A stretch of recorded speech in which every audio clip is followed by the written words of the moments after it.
Well, right now, almost 1 million Aussie kids are living below the poverty line, with those in single-parent families most at risk. But there's one simple way we could markedly reduce that number: by cracking down on child support dodgers. 761,000. That's the number of Australian children who are unlikely to be getting enough food, clothing or school supplies to thrive. 1 in 6 Aussie kids is living in poverty, but when it comes to single-parent families, that number skyrockets to 1 in 3. The vast majority of those are lone mums, fiercely battling to make ends meet. Mothers always sacrifice for their children, and we hear far too often where mothers pretend they've eaten dinner. They're also sacrificing a lot of things for themselves, like medical appointments. Making it almost impossible for those mums to provide for their kids, the number of ex-partners dodging their child support obligations, either refusing to pay or refusing to lodge tax returns, which are needed for the government to calculate how much they owe. These are the people that are weaponising our systems. They are not operating out of the same moral code. The true outstanding amount is unknown, but it's estimated right now 500,000 kids are owed $1.7 billion. If that was paid up, 21% of kids living with single mums could be hauled out of poverty. Some of those women have been very close to homelessness because of the way the child support system is not working. The policies that the government have around child support are just enabling abuse. Today, a group of single mums has launched a campaign urging the government to overhaul the entire child support system, including forcing Centrelink to aggressively chase debt. This is the moment in time for change.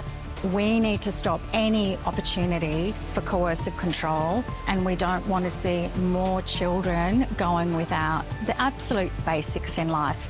They deserve better. Charisse Hay is a mum who knows exactly how hard it is to live without child support payments. She's one of the group campaigning in Canberra today.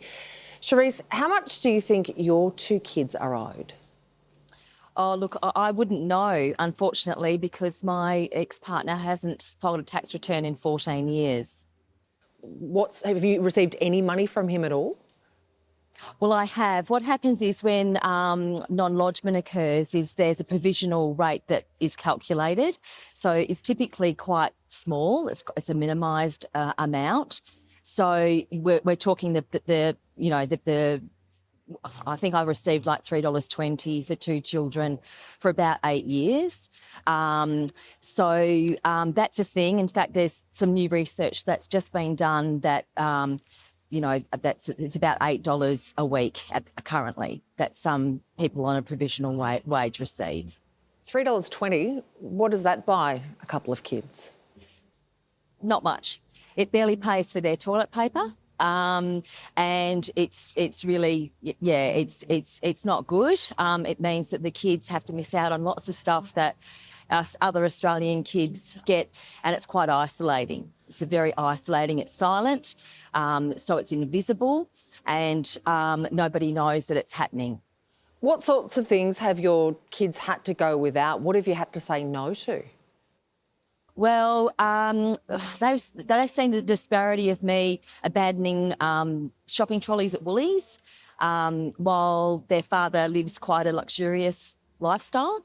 So they've seen that disparity, and they've also just had to miss out on all those extra things that then I look like I get in trouble with them for not being able to afford the basic things that all their friends can have.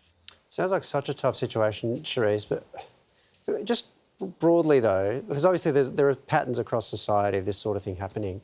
I'm a bit confused by the non-filing of a tax return. I didn't realise, for example, I just couldn't file one, and that would be that. How does it happen that someone doesn't file a tax return?